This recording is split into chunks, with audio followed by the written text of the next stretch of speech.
In this video, I'm going to give you a whole range of reasons why you should add a super zoom lens to your landscape photography kit. Although I use and show the Tamron 28-200mm, this is a brand independent video. Almost all other first and third party manufacturers have super zoom lenses available, so there are plenty of super zooms on the market today to choose from. I also need to say I'm not sponsored by Tamron, they're impossible to get a hold of, but all the photos I showed throughout this video has been taken by my Tamron 28-200mm, and if you want to learn how I take my photos, how I think composition and light in landscape photography, be sure to get my easy to read ebooks via the links down in the description of the video. So the first and most obvious reason why you should own a super zoom lens is of course its enormous versatility. In the wide end you can get that classic epic vista photo, and in the long end you can of course zoom into all the different details in the landscape. One reason people often argue against a super zoom lens is the lacking image quality. And no, a super zoom lens generally do not have the image quality of prime lenses or pro level lenses like the Sony G Master line that has shorter focal ranges, but over the years several super zoom lenses with good enough image quality has been released. As you can see in these examples, the image quality is tack sharp both in the center of the photo and along the edges, as long as that part of the photo is in focus. Check out the reviews of the lenses relevant to you here on YouTube. So just to drive the point home about the lenses being completely sharp and sharp enough is that you can see the prints here behind me. Although they're not like the biggest prints in the entire world, in the end you should probably judge a lens's capability to make sharp photos based on the prints that you want to make. And as you can see on these prints here, the details are just tack sharp.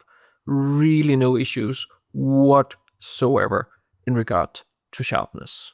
So another reason, because of its versatility, because of its enormous range of focal lengths, you're basically packing several lenses into one. That of course helps you when you're out hiking in mountains. It is of course much easier to carry one smaller lens than several potentially larger lenses. Super zoom lenses like the Tamron 28-200mm is known for being relatively light and compact, which is a further weight decrease and a huge benefit when you're out hiking. And fact of the matter is that most of us landscape photographers don't need fast primes and fast zoom lenses at f2.8. We generally do not shoot indoors in low light, and we generally do not need those creamy out of focus backgrounds you see in portrait photography. The variable aperture is actually great because it helps keep the weight and size of the lenses down.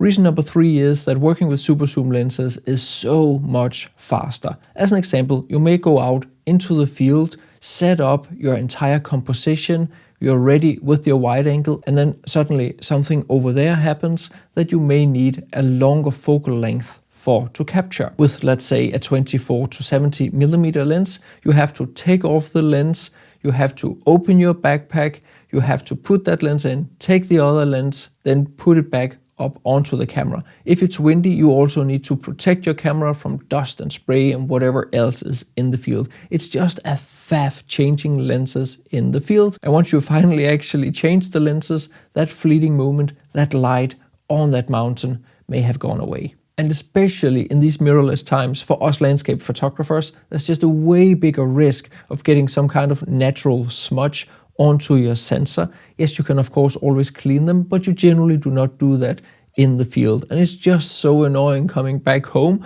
and having your sensor full of dust spots. Some super zoom lenses do not have image stabilization or vibration compensation built into the lens, but I honestly do not find that to be an issue either. The in-body image stabilization in modern cameras have become so good that unless you are photographing beyond 300mm or even 400mm, you can probably safely rely on the in-body image stabilization. So because the super zoom lens is so versatile, it also invites you to take many more photos. Over the years, I've just learned that if I'm out hiking, I always attach a super zoom lens, or at the very least, a lens with a very broad focal range, because you never know when something happens and you're out hiking. I have tried too many times being in the field, having the wrong lens attached to my camera, and then I kind of like miss the shot because I don't want to change the lens. And furthermore, the combination of the versatility and it being relatively light simply also just invites you to try out more perspectives.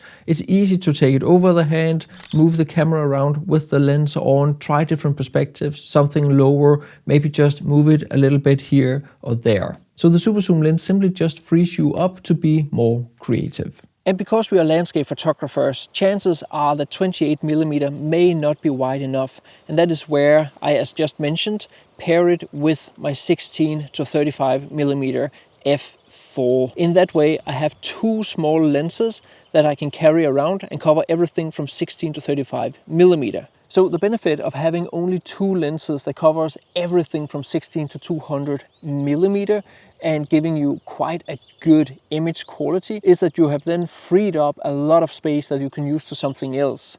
You can use it for other luggage, you can use it for jackets, maybe some lunch boxes or whatever you bring with you out into the field. But you can also use it for other and more specialized lenses. So because these two here are my main lenses, I can also bring like something like a 16mm f1.8 if I want to do astro landscape photography. This is the new one here from Sony. Or another specialized lens is my Lauva 10mm f2.8. Super wide angle lens. Not one I'm using a whole lot here in Denmark, but nevertheless, it's great to have it when I'm out traveling, like to the Faroe Islands or to Iceland or anywhere else, basically. So when we add all the different benefits together for a super zoom lens, it's simply just ideal for landscape photography, travel photography, and specifically landscape travel photography. Generally, when you are out to move yourself from A to B, whether that's through traveling in the airport or out hiking, it's just so much more easy to carry a lens like this. I actually only brought this lens and my wide angle 16 to 35mm f4 with me to Japan, in combination with my camera body, the Sony a7R5. That's it. That was everything I brought. Super lightweight, very easy to use. And because the lens is as light as it is, it's generally also the lens that I grab for landscape photography back home here in Denmark. I simply just have it laying on the passenger seat in the car when I'm driving around in the landscapes. It's super easy to take out because it's as light, because it's so versatile. Just zoom out, zoom in. Don't think too much about it. I simply just enter that state of creativity instead of thinking too much about my gear. And that's just so important. When the lens is easy to use and you can trust it, it tends to be the lens I just grab to get the job done, and isn't that exactly what a good lens is supposed to do? And the best of it all, most of these super zoom lenses are actually relatively cheap compared to what is perceived to be more professional grade lenses. But hey, don't take my word for it. Hey buddy, how are you? I'm great. How are you, my friend? I'm good, thank you. So I'm making this video about how a super zoom lens is just amazing for landscape photography, and I think I convinced you to actually get one. How do you find it? You didn't only convince me. I made a little video about it. And I think at least 3 or 4 comments was like, because I said like, yeah, my friend Matt convinced me to buy it, and there was at least 3 other guys that were like, Matt, you get paid from Tamron. He convinced me to buy it too. We really should get paid. All right. So how do you find it? I think it's fantastic. I'm I'm really like it. I mean, it's so small. The other zoom lens I was using is also considered small, but that's this one. And it's so much bulkier, and it's just so small, so compact, so lightweight. My concern was that would it be like good enough quality? Mm-hmm. I will have to pixel peep. It's great. I mean, maybe at 200 it's a little bit softer from like this lens, but this is a big $3,300 lens, you know. Yeah, while exactly. This one is like much cheaper. And look at the fucking size. It's smaller than my 70 to 200, than my 24 to 70, you know. Exactly. It's a versatile lens, it's great, and it just works, especially for landscape photography and all-around photography. Like, that's the one I would carry up on top of a mountain, not the other one. Yeah, 100%. I spent 10 days in Norway the other day, and I was with my kids and everything, so I was like, what should I pack?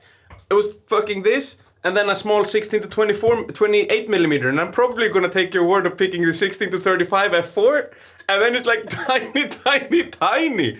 I love it. Like, I'm really grateful that you recommended this. I'm happy to hear that. Great. Thank you for letting me call you. Yes, sir. Enjoy your day. Thank you. Bye-bye, sir.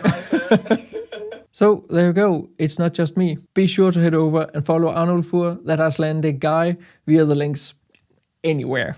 And if you want to learn much more about how I think composition in landscape photography and how I use the light to my benefit, be sure to get my ebooks on those topics. With minimal text and tons of examples, they're super easy to read, and I make sure to get to the point fast. Along with my huge course on how to edit the landscape photos, like the ones I've shown in this video, you can find all the relevant material for taking and making much better landscape photos down in the description of the video. Do you own a super zoom lens? What's your thinking? Have I forgotten a reason why a super zoom lens is great for landscape photography? Let me know down in the comments. And if you want to get even more details about how the Tamron 28 to 200 millimeter works as a landscape photography lens, check out either of the videos on the screen right now.